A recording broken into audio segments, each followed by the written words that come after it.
Manchester Üniversitetindən Manchester Üniversitetinin hazırlıq şöbəsinin əməkdaşı David Thompson canlı yayıma qoşulacaq. Görüş təbii ki İngiliscə keçiriləcək və mən ingilis dili müəllimi olmadığıma görə danışımda müəyyən qüsurlar ola bilər, yəni əvvəlcədən üzr istəyirəm. Qrammatik səhvlərim ola bilər, amma bacardığım qədər anlaşılır dildə danışacağam. Kimsə istəsə sual verər Azərbaycanca, mən tərcümə edə bilərəm suallarınıza və yaxud da ki, hazır İngiliscə yazıb suallarınızı verə bilərsiniz.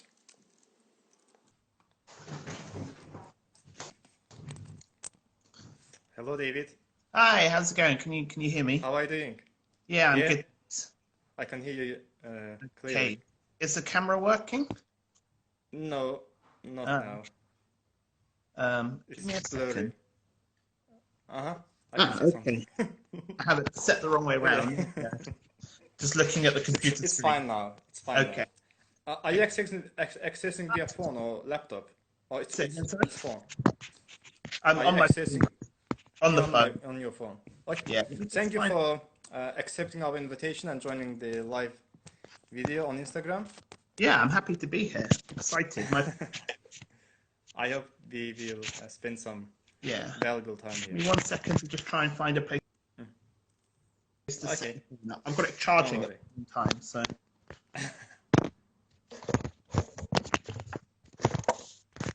Sorry. It's all right. I'll just hold it like this. There we go. Okay.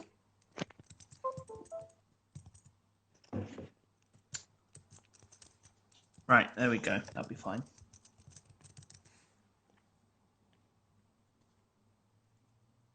Okay. Is everything all right in Manchester? You know, it's a beautiful. Regarding the virus.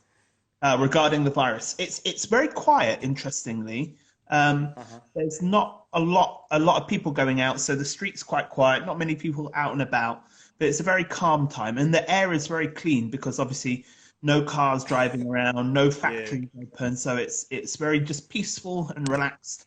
I live in the city centre, so it's nice to walk around there a bit. What's it like where you are? Is it busy? We have some strict quarantine regime. Yeah. But we have to stay inside, and we can go out for like 2 hours for shopping, for getting some medicine, going some bank or post office. But other than that, we have to stay at home. Yeah. We can't go out. We have to send SMS to the governmental institution and get really? They have to allow us to go out after that, after we get SMS back. Are you allowed out to exercise? No, we can't go out to have an exercise. We have to stay inside. We're still allowed out to safety. Exercise, but only once per day for like an hour maximum. So people can still go out and get some fresh air, but it's very quiet still. Yeah. I heard that there will be some news on April 20th that there will be some regulations, like the regulation will be softened. They said the other day they are going to every 3 weeks they will review the situation, and most recently it happened day before yesterday, and at that point they agreed that they will continue the lockdown the same. So for now everything is just continuing as usual. So the main issue, the INTO program, foundation program, the students, even if they can't, even our students can't get direct admission to a bachelor's degree program in the United Kingdom. There are some exceptions, but in general they can't go directly with our 11-year schooling in Azerbaijan. They have to start foundation program. But there are some students feel that the foundation program is for people or for students that don't have enough English language level. Yeah. So they won't start directly bachelor's degree program. Yeah. my general answer to that is kind of like, I think every country in the UK has a different country in the world has a different way of educating, different expectations of education. And here in the UK, students need to complete 13 years of education. And after 13 years of education, they can go to university. And it gives students time to, you know, mature, learn some content, get used to being in the classroom. And obviously, how many years of education do students take in Azerbaijan? Normally, in the state schools, it is 11 year schooling. There are some schools that provide education in 12 years. They are mainly Turkish related students. Yeah. But in general, the state schools are 11 years. There are some UK the schools that UK qualified schools. Yeah. Like Oxford School in Baku, British School in Baku, etc. I believe they also provide 11-year schooling. Oh, okay. And they give the students GCSE, IGCSE and certificate. Do the students take A levels? They take A levels, I believe, but there are few students who take A level program. Yeah. But mainly they finish school in 11 years. Yeah, because that's I guess one of the main differences, that our students, like, nobody would get entrance into university with just GCSEs. Like, no university would allow that. You have to have completed your A levels. But I'd say kind of the students that feel, oh well, I want to go there directly, it's not a reflection on them or their ability. It's just about the kind of keeping it the same for every student, you know, making sure everybody is old enough, mature enough, has the same, you know, level of education, expectations, and kind of a foundation is to really kind of give them that extra top up that is the equivalent of A levels. So students are ready to go into the education system, used to a UK classroom, used to a UK setting, have the right expectations for the difficulty of a class. That, like you said before, you will get universities that will maybe accept students without that. But for me, I would worry about the quality of that institution, because something like the University of Manchester is a very prestigious university. It's top 30 in the world. It has, you know, 25 different Nobel Prize winners who have taken degrees there. It's the #1 most targeted university by UK employers. They're looking for kind of, you know, students who are academically strong, academically able to keep up in class. And I think that kind of, you know, going to university directly doesn't necessarily get them into the best university they can. And once you have a degree, you have that degree for life. It's worth taking, you know, an extra 6 months, an extra year to take a foundation and get into the best possible degree for you. And I received some questions like, what are we going to study during foundation program? Is it going to be only English language preparation program, or there will be different kind of subjects? Let me get up some information and I'll give you it directly. So for students for our University of Manchester program, we have a few different pathway options. Sorry. Students are interested in science and engineering programs. So that's for students that are looking to go into programs like civil engineering, aerospace engineering, mechanical engineering, mechatronics, these kind of programs.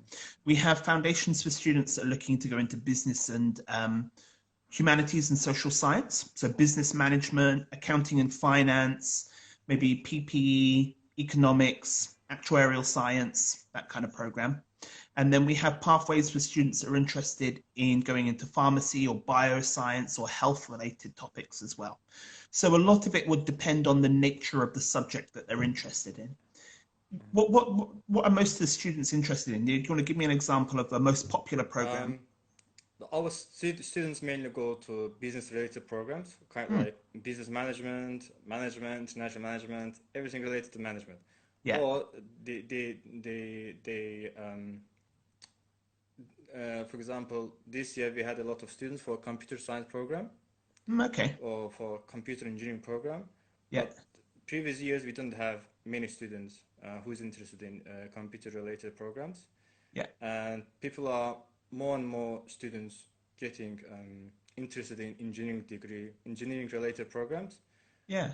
But before it was only mainly 90% students wanted to study business, accounting, economics, and etc. People feel that the world needs more engineers rather than business. Yeah. And engineering students are well paid, they feel, and they have more opportunity to go abroad to work. There are more demand in this field, or they feel that if they graduate from engineering program, they have a chance to stay at the country that they have graduated from. If they graduate from business program, there are a lot of there's not much demand in this field. If you graduate from engineering program, you have a chance to find a relevant job. Yeah. And these students then are mostly looking for civil engineering or mechanical engineering, or is there a particular one that's of high interest? Mainly mechanical engineering, mechanical one. Yeah. Mechanical engineering is very popular. Yeah. Maybe they're into some cars, or I don't know. I'm not sure what's the reason behind it. Yeah, that's cool. The students are asking some questions. They're asking about Ielts requirement and the program. So let me tell you a little bit as well. I think you asked them about what they were going to study. So if we look at the engineering program, for example, there are 5 different modules students could take. So they would study 3 of the following 5: biology, chemistry, mathematics, further mathematics, and physics. So let's say, for example, they're looking to get into mechanical engineering. Maybe they would study something like physics, mathematics, and chemistry. And each one of those topics you can imagine as being similar to an A-level. So they're not exactly the same. The content's slightly different, but it's quite a complex subject. Students will study in depth. They'll study for about 25 hours per week on average, and do a bit of extra, reading in their own time. And they'll take the 3 core subjects, and those are the grades the university are looking for students to get strong grades in to progress. In terms of the Ielts requirement, we're usually looking for students to have at least a 5.5 in their Ielts. Okay. So I believe overall they have to study English in the foundation program. Yes, they will study English for academic purposes, for academic purposes. And they have to choose 3 subjects that they're going to study. Like, for example, mechanical engineering, they have to study mathematics and physics, I believe. Yeah. And one more. So, for example, chemistry, something like that. One slight difference is that the students don't pick it. It will be chosen by their program manager. So usually the program manager will look at it and see what the student wants to progress into, and then they'll make an informed decision and say, these are the ones that you should be taking. But the other thing to note is kind of for students going into university, a university will make sure, some universities will have like a prerequisite that you must have studied mathematics. And we make sure that the students, like, if there's a prerequisite, we make sure they've studied that prerequisite. But a lot of the rest of the content, it's a little bit more kind of flexible. So universities don't expect students to come in with prior knowledge. They'll make sure everything that's on the test is taught during the exam. And most of the students feel that it is fine that they only study Ielts, and they come to foundation program, and they will start biology or, I don't know, physics, mathematics from scratch, from zero. Yeah. And then you will build up until they have advanced knowledge in this field. Do you have any advice to such students? I would say kind of the main thing I see from students that really go on to get the good grades long term is I think every student has had that time where they come out of the classroom and you just think, oh, I did not understand that today. Maybe, maybe I didn't sleep well last night. Maybe it's just not my day. Maybe I had a headache in class. Who knows, whatever. But you come out of a class and you're just like, today, I didn't understand. And I think that happens to every student at least once in their lifetime. You come out and you think, that just doesn't click with me. And the students I see who kind of get over that and continue are the ones that are willing to say, hey, you know, today that wasn't my day. And we have like an open door policy. So if your lecturer isn't teaching, you can go and knock at their door. You can say, hey, like, I'm sorry, can you explain that to me again? Or you can go to a tutorial where there's like a catch up where they will kind of, if you've had problems, someone will re-explain it to you again. Or after the student has done that, maybe they go home, they find their textbook, they read it again, they check it again, and they make sure they understand it. And when they come to the next class, they're like, okay, right, in my own time, I reviewed that, and now I understand it, and I can continue with my class. I think it's really easy for some students to feel a little kind of self-conscious. You know, in life, it is difficult to ask for help. It is difficult to go to someone and say like, hey, can you tell me that again? I didn't understand it the first time. Like you have to be very brave to do that. And it's the students that are willing to say like, hey, can you help me do that again? Can you show me that one more time? Because we all want our students to succeed. We want our students to get the best possible grades, to be happy, to be confident. And it takes two to make that road a smooth journey, you know? Like if you didn't understand it, tell something because we want to help you. And that's the real kind of difference I see with students who really go on to get exceptional grades and students who kind of float in the middle.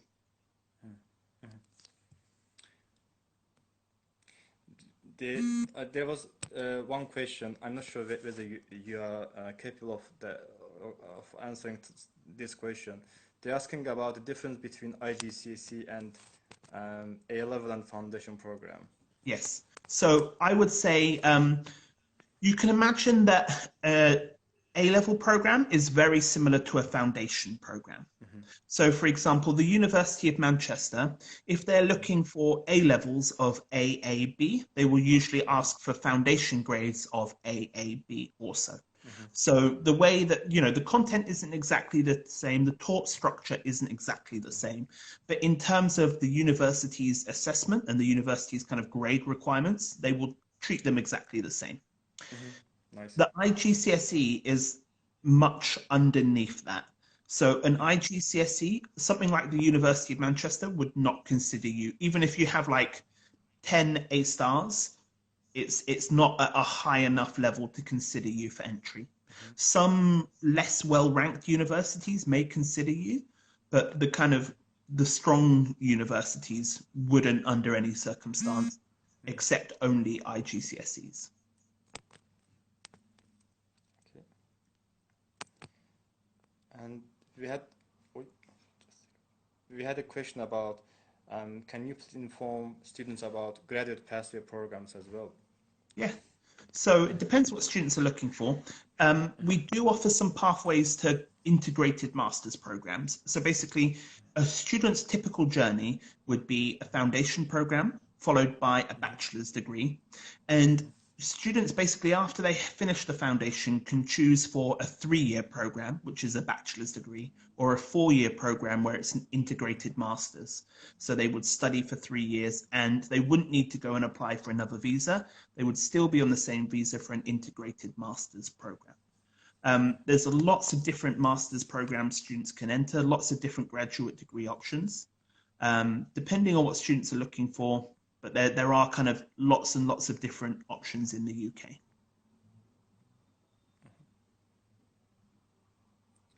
They're also asking about if you require SAT for admission. Yeah. I know that you don't require it.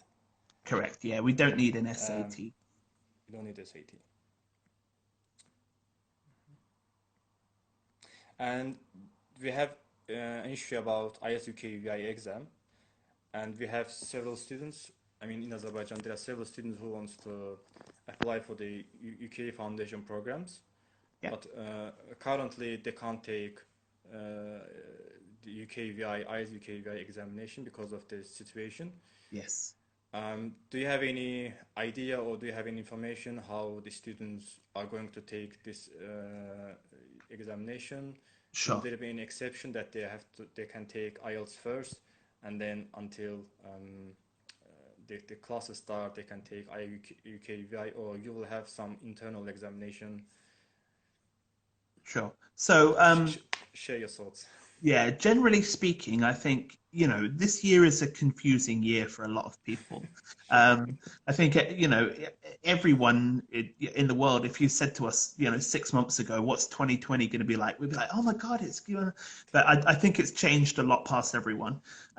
If I tell you a little bit about kind of generally speaking as an organization, we know that this year is going to be a strange year for students and their entry. Like, many students around the world are not taking their high school examinations. Many students in the world can't take their Ielts exams. And we're not the kind of organization that says, well, you didn't do it, so you get penalized and you have no opportunity for your future. This is kind of, you know, a big thing in someone's life. And a lot of the time it's something that hasn't been in their control. So what we're doing at the moment is using a lot of flexibility. So for stuff like high school exams, we're able to look at it on a case-by-case basis. And for high school exams, if the students just don't take their exams and are issued predicted grades, we're happy to look at that. We're happy to look at previous educational history. We're happy to look at kind of, you know, maybe the year before now, their whole kind of educational journey into making up their application. In terms of then kind of the Ielts government requirements, that's something that we're still looking to follow the government advice on. So the government at the moment haven't turned around and given a clear answer. But I think it's very clear to everybody that like there is not an opportunity for students currently to complete the Ielts exam, and that is in no way the student's fault. And that is something students shouldn't be penalized for. So we're still looking to get advice from them and see what the best way forward is, whether that's online testing, whether that's, you know, a relaxation on students can use a different form of, you know, it doesn't have to be an Ielts, but be something else. Or if the students start by studying online and then come to a staggered start, we're not sure what the government advice is yet, but we're looking to follow that advice and kind of have a fair system that doesn't penalize students for that. The next question. My students ask question, what's the possible GPA score to get direct entry to computer science? I mean, after foundation program, into foundation program. So computer science is a very tricky one. If I'm completely honest with you, so we have different grade profiles for different courses depending on the university's entry requirements. If we look at something like management, so you're going into a business management course, typically we're looking for grades like A, B. Now, with your request in terms of computer science, this is an area that Manchester is exceptional at. The computer science course is very, very, very good and has very, very high standards. So for computer science, for software engineering, and for artificial intelligence, typically you're looking at a grade profile more in line with A star, A star, A, or something like that. Exactly how this would change for the future, we're not sure. You know, if things are affected by the coronavirus with entry requirements, this could still change. But typically this year, that's what the university were looking for. And the university filled their programs with students at around this level. So they may open it for clearing where they may accept something like A star AA, but typically because of the institution's exceptional quality in this area, they are looking for high grades. But the good news is if you get in, you're surrounded by very intelligent people and you're studying a very kind of interesting subject at a high level. But for computer related subjects, there are high entry requirements.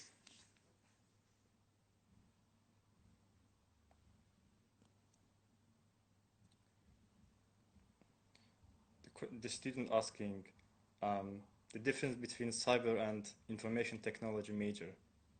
Yeah, I would say, yeah, that's an interesting question. Off the top of my head, I'm not 100% sure. I would say it's probably similar-ish. Cybersecurity, information technology are probably 90% the same. Maybe when you get into the very technical level, there's a slight difference, but for most students, I would say you can imagine these to be similar.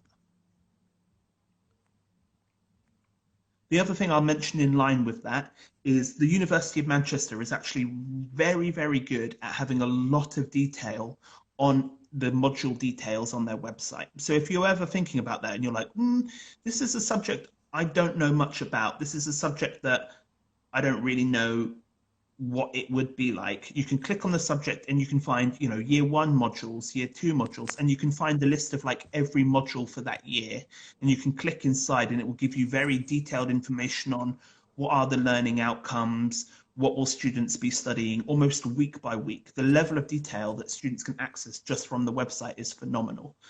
So if you look at it and you think, is this information, you know, is this the course I want to study? It's quite easy to have kind of a very in-depth read of the information and take the time to decide if it's the kind of course you're looking for.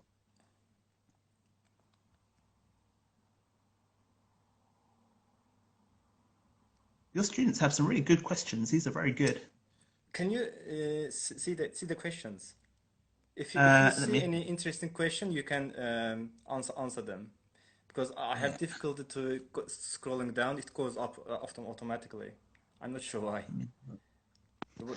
There's one student asking about chemical engineering, one student asking about whether manufacturing engineering is the same as mechanical engineering. Manufacturing will probably be slightly different to mechanical. Manufacturing is more, probably has more process-driven stuff. I've seen a question in here about medicine. We don't have a pathway for medicine, I'm afraid. So for those students interested in medicine, it's a popular request, but unfortunately we don't have a pathway for that. It's manufacturing, yeah. Chemical engineering is a course that we have. Go on. I was just saying, chemical engineering, again, a very popular course available at the University of Manchester. It's, again, looking at kind of the process of chemical change and understanding kind of on a theory level and a practical level, how chemicals change in mass kind of chemical change. And yeah, again, a popular course. So yes, we offer that and it is popular. There's one student said that his accent is so cool. My accent? Oh, really? Wow, thanks. Funny. I believe BMBC is the medicine, right? BMBC. Okay. Yeah. BMBC is medicine, I guess. Yeah.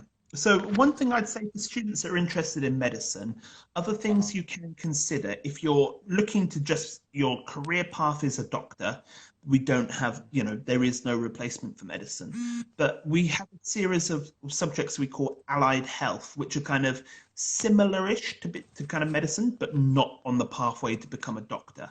But if you're interested in working in a medical setting like a hospital, but not as a doctor, there are lots of different other courses you can get into. These are courses like genetics, cell biology, immunization, pharmacology. And there are a lot of kind of, you know, health-related courses you can get into much easier and that are much quicker. It won't lead you to becoming a doctor, but if you're interested in kind of working in a hospital in general in other roles, they're still really good courses. There's a question about the coronavirus as well. I mean, if the situation doesn't change, are you going to continue the program online? Yeah. I mean, even if the situation changes, will you keep the online classes? Yeah. So I'll tell you a little bit about kind of what happened this year first, if that's okay, because I think it gives you a reflection on to kind of what's been happening. So obviously, I think coronavirus surprised a lot of people this year. And as it was kind of coming into mid to late February, we realized it was a growing issue and that it was something a lot of our students were concerned about. So number one, we said to students, if you'd like to remain in the UK, you know, you still have your room, you can still stay here. It looks like we're going to be moving to online learning, and if you want to do that at home, you can go home. Like, we appreciate that, that's fine. We won't penalize you for that. And if you'd like to stay in the UK, again, that's completely fine. But the first kind of priority we had was for kind of the health and the safety and the happiness of our students. You know, if you want to be at home with your family, that's okay. Like, I appreciate that. That's not a problem. So some of our students stayed at the center and some of the students went home, but kind of student health and safety is our top priority. After that becomes, the next priority is the academic quality. So making sure students are able to learn, they're interested in their studying, they're meeting their education goals, they don't feel their education has been negatively impacted. Students that want to progress onto the University of Manchester are still getting the grades they need to progress. So we started online teaching, I think it was earlier this week or the week before, just after Easter, basically. And so far, the feedback from students has been good. The one funny problem we've had, students need to register their names when they log on to the online learning platform. And some of the teachers said they had classes where 50% of the students had entered their name as Boris Johnson. So maybe students are having a little fun with it at the same time. But I like to look at the positives and be like, you know, our students are obviously, you know, making a joke out of the situation a little bit. That I don't feel that they're probably too stressed. Like they still see the funny side of it.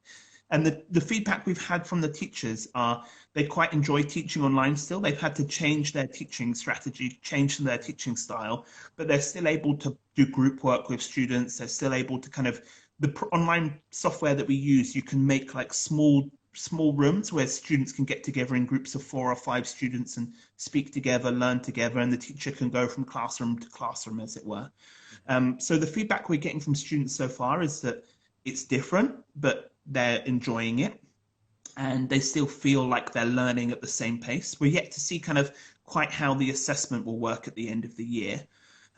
The other thing we're seeing that's interesting in the UK at the moment is that people are not quite sure what's going to happen for the next intake in September. So for our students who are finishing their exams this year, what is going to be starting in September look like? And actually, I think with some students not sure about traveling to the UK, the students who are going to travel are going to find it easier to get a position because it's, you know, the universities would like the students to come. The students will be able to possibly go to a better university than normal. So it's not all doom and gloom for them. Insofar as kind of what are our plans for September, it's again really hard to answer that. Like what's happening next week? It seems no one knows at the moment. So for September, who can answer? But looking back to our guiding principles, what are we concerned about? Student health and safety, number one. And then after that, are students meeting their academic goals? Are they learning? Are they confident in class? Are they getting to go to where they want to go? And that's where we're focusing. So might we start online? Probably. It depends how things go. If the situation clears up very quickly, we'd love students to come in face-to-face in September.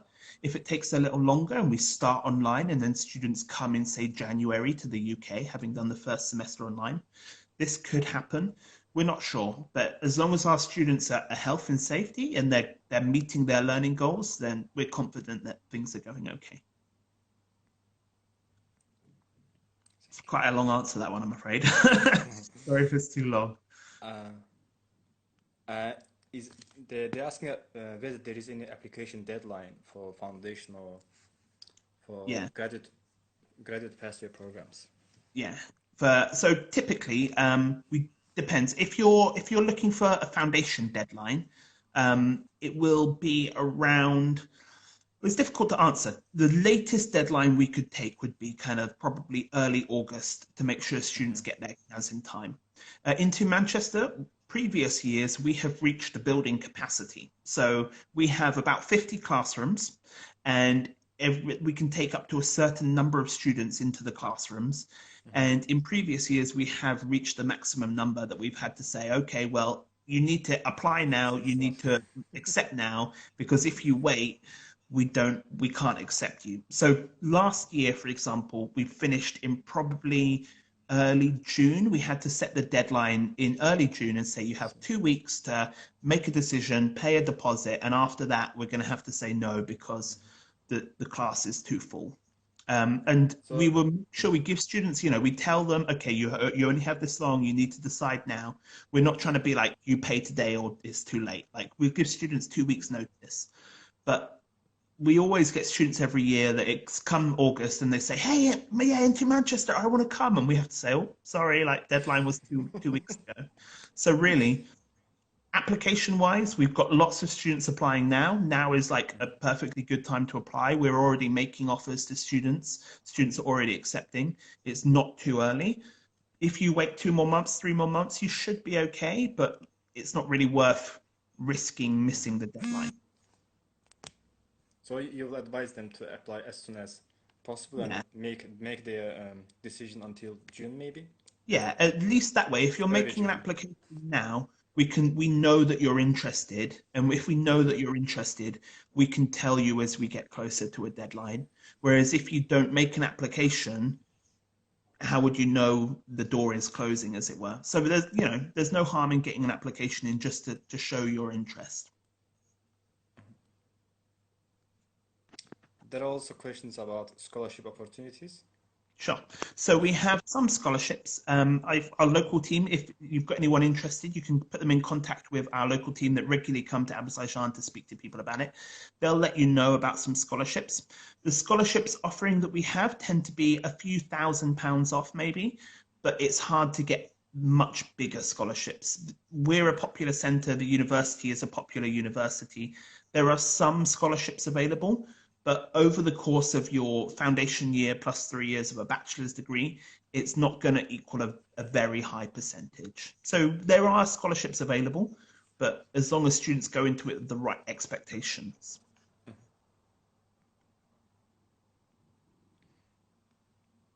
There's a question about psychology. Do you have bachelor's degree in psychology? Yeah, we offer bachelor's degrees in psychology. We have a specialist pathway as well for psychology students. So there's a psychology pathway students can study on if they're particularly interested in psychology. And it is an area that the University of Manchester would like to see more international students in, because they bring different perspectives from different parts of the world.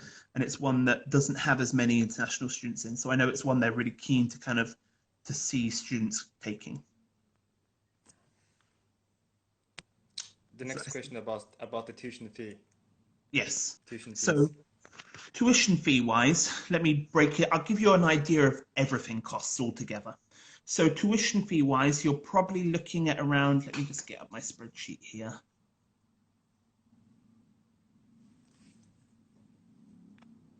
So for tuition, you're looking at around £18,000 a year for your foundation.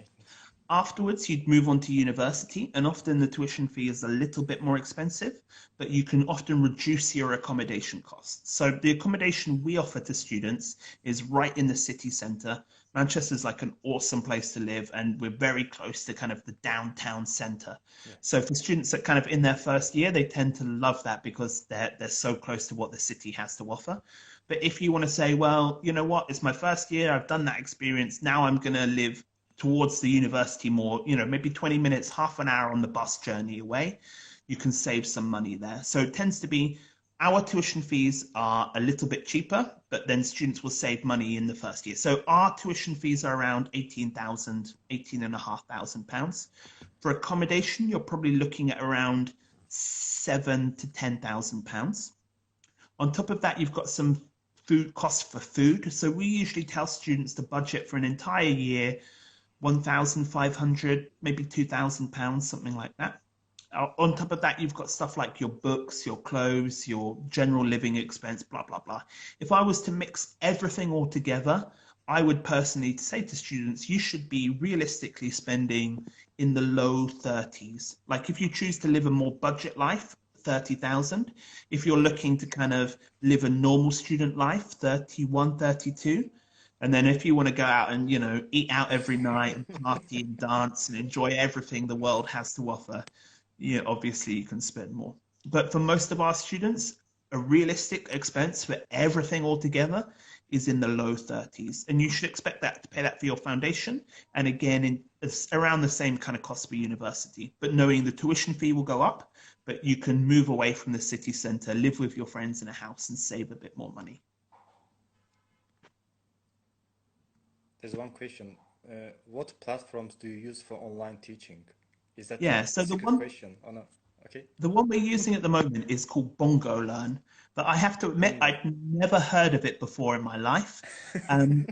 We had a team that basically went through, and Intu is quite a large company now. So I work for Intu Manchester, but there are other Intu campuses around the UK and around America also. So Intu is quite a large company, and they had meetings with different education providers to see, okay, which one suits us best. And they looked at providers like Zoom, but the problem is with Zoom, for meetings, it's great. Like if you're having a small meeting with 3 or 4 people, it's cool.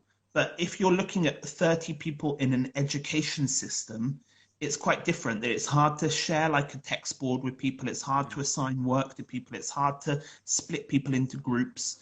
And they found the program that resonated best with what they were looking for to keep up the same education principles was an education-specific one called Bongo Learn.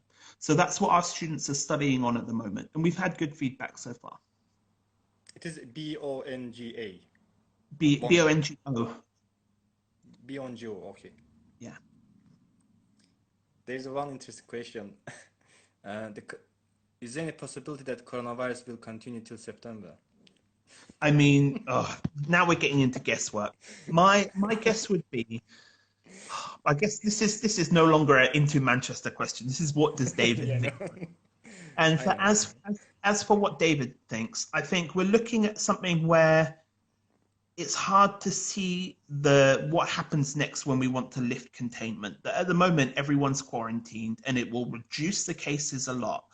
But what you don't want is to open the door and let everyone back outside again and have everybody mixed together because you reintroduce the same problems. But personally, what I think will happen is by September, things will start to be more stable. Things will start to be okay. I think international travel, it wouldn't surprise me if there are quarantine periods. I don't know for sure. I don't think we'll have a vaccine by that time. Is it possible that students will start the September term starting online learning? It's possible. But as long as our students are kind of happy with the online learning platform we've got, that's our main thing. But do I believe we could still be in September quarantined in the home? Like, I don't want to, but it's not unbelievable. They're also asking about if the studies will continue online in September. Do you accept any changes in tuition fee? So it depends. I think at the moment we're looking at what is the educational impact on students. That if they're still learning the same content, they're still able to progress to the same university, they're still having a quality education experience where they feel like they're learning something and it's interesting. I don't know if that would be reflected in a fee. I think it depends. It would be something we'd need to look at further down the road. At the moment, we still hope. At the moment, I think it's a hope for the best, plan for the worst. So we're hopeful in September it will be in person. If it isn't, we have preparation ready for that. But the tuition fee, we'd have to look at closer to the time once we know more about the current situation.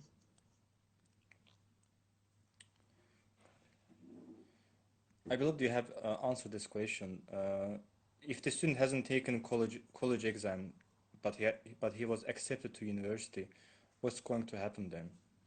So I don't think we require students from Azerbaijan to have taken the university entrance exam. It's not one of the criteria that we're looking for. If you want, I can open up our criteria for that and I can give you a more direct answer what we're looking for. It's mainly, I believe, secondary school leaving certificate, which is at start in Azerbaijan. Let me just double check. I believe. Yes, we just need them to have completed their year 11 of secondary school, the high school education, with at least an average of 4.0. So they don't need to have taken any kind of university entrance exam. It's not a problem. We have university entrance exam in Azerbaijan. So if any student wants to study at any university in Azerbaijan, they have to take really entrance examination similar to SAT, but with more subjects. But I mean, this student asked this question if they need this examination, but no, you don't. But we don't. Yeah, not needed. Most courses does actually need physical attendance, especially in science and arts. So why not apply the online system all over the world to solve the living expenses and the visa difficulties? That is, I guess, a more theoretical question. You know, I think it's an interesting question. You know, I think we probably, on a logistical level, I've seen a lot of people in the UK now who are now working from home and who are now studying online courses. And will the world change? Like, on a logistical level, it feels like, yes, it feels like more people are interested in working from home, more people are interested in studying online. As to the practicalities of this intake at this year, I think that's a bit early for me to give an answer. but I can kind of see where people are coming from with this, and I think it'd be interesting to see the next 5 to 10 years how work changes, how education changes, how the world changes. It's been a very big event globally, so we'll have to wait and see how the world changes from it. The other student asking about the progression rate to Manchester, University of Manchester from foundation program. Yeah. So previously, the students who passed the course, so they reached the end of the course and they passed the course, and then some students every year won't tell us where they go, and we write them letters and we send them emails and say, hey, where did you progress to? And sometimes we don't hear. But of the students who we did get replies from, it's around 60 to 70% of students who pass the course on the University of Manchester courseway will progress on to the university. And the other fact I have that's kind of related to this, we recently were in contact with our students who graduated in, I think it's 2013, 2014, or 2014, 2015, something like that. So they graduated our course, they went to university, they took the 3 years bachelor's degree, and they got the result from their bachelor's degree. So of the students in that intake, about, I think it's 30% of them got a first class degree, which is very good from a university like the University of Manchester. So for those of you who don't know, a university is split into a first class degree, which is a very small percentage of the very top quality ones. And then you're in the middle more, where you have a 2-1 and a 2-2, which forms kind of the middle 50%. And most students will consider a first like an amazing success, a 2-1 a good success, a 2-2 is like, oh, okay, but I should have tried a bit harder, and a third is like, oh, silly me, I didn't work hard enough. And of our students, around 30% got a first class degree, which is very good. And then another 40% got a 2-1. So 70% of our students are going on to get a first class or a 2-1 at one of the top 30 in the world universities. So there is proof that students who are passing the course are going on to do well at university afterwards as well. There are also questions about, the student asked me, how grading for foundation programs looks like. I mean, do they take the examination in the end of the program, like in June, and they will have a certain score to apply for the universities, or they have to study all the year long? They have to take, like, I don't know, presentation in November, or midterm examination in November, end of term examination, next term middle examination, and so on and so on. Or they have to take just one examination in the end, and that's it. Yeah. So the way it would typically work, if we look at, so different courses are ever so slightly different, but they're 90% the same. If we take, for example, let's say economics, we have a foundation for students that want to go on to study business courses, and one of the modules is economics. The coursework will make up 30% of their final grade. So in semester 1, they have one piece of coursework and one exam, and those are each worth 10%. In semester 2, they will do another piece of coursework that's 10%, and they will have the final exam at the end of the year, which is 70% of their grade. So it's heavily weighted towards your final exam, 70%, but there are 30%, which are 2 courseworks and 1 exam, and they're 10% each. There's also one student asking about PR work permit after graduation. I believe there will be some regulation past 2-year study work. Yeah. Post-study work, but I believe it hasn't been confirmed yet. I mean, it is still in discussion. So what's happened recently, so this was back before the coronavirus outbreak, obviously. And what happened at this point was the UK had decided to leave the EU. And because of that said, well, we still need inward immigration. We would still like people to be coming, strong people to be bringing their skills. And although EU jobs were shut, we still kind of need those jobs. And it's been more of a level playing field for the rest of the world now. So what the government did is they turned around and said, okay, we would like to introduce a post-study work scheme. And that will allow students who have finished a bachelor's degree or a master's degree to stay in the UK for 2 years and work. The students, there's no special criteria. It can be from any university that's offering that level of program. So there are lots of different options available, and they can stay for up to 2 years afterwards in any type of program. So they could have done history, they could have done geography, they could have done physics, they could have done engineering. So that's quite a big selection and a lot of options for students. You're right that this hasn't been passed into law yet. The government have come out and said, this is our plan, this is our intention, this is what we'd like to do, but it's not kind of signed and sealed into law. The other thing as well is the government have turned around also and said that they plan to introduce more inward immigration. So opportunities for students potentially to stay on, or other people as well. Students need to have certain things like a job offer that pays over, I think it's £25,000, unless it's in a job in which it's a high needed group. So like nursing, doctors, they can earn under that threshold. Or people who've got like a PhD get extra points and stuff like this.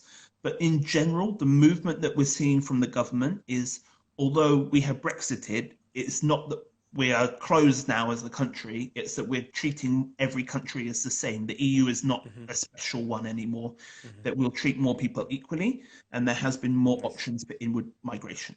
So nothing's been passed into law yet, but all the sounds, all the words, all the kind of proposals, all the laws being written say that it's going to be easier.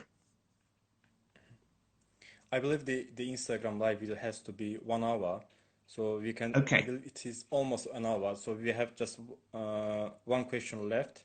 Sure. Is like the student wants to study, for example, economy as a master's degree, postgraduate degree. Does he have to have bachelor's degree in business related program, or it doesn't matter to study economics, or for example engineering, for example? Yeah, let me have a postgraduate degree in engineering and then bachelor's degree in economics. Different type of programs. Yeah, so they're interested in a master's degree, right? Let me just double check for you on the internet.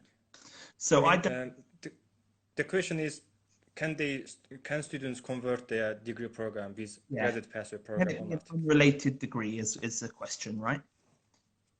So typically what they say is that they are looking for students that have a degree in a related area. So they give examples of a related area being economics, finance, mathematics, economic theory, something like that. Something like this. I think it would depend on the student. The other thing I'll comment is that they could try applying, but it's quite a competitive university. You never know. Like if you can showcase your ability is strong enough, if you can show that you've had a job related to the area that you're interested in moving into, there's more leeway.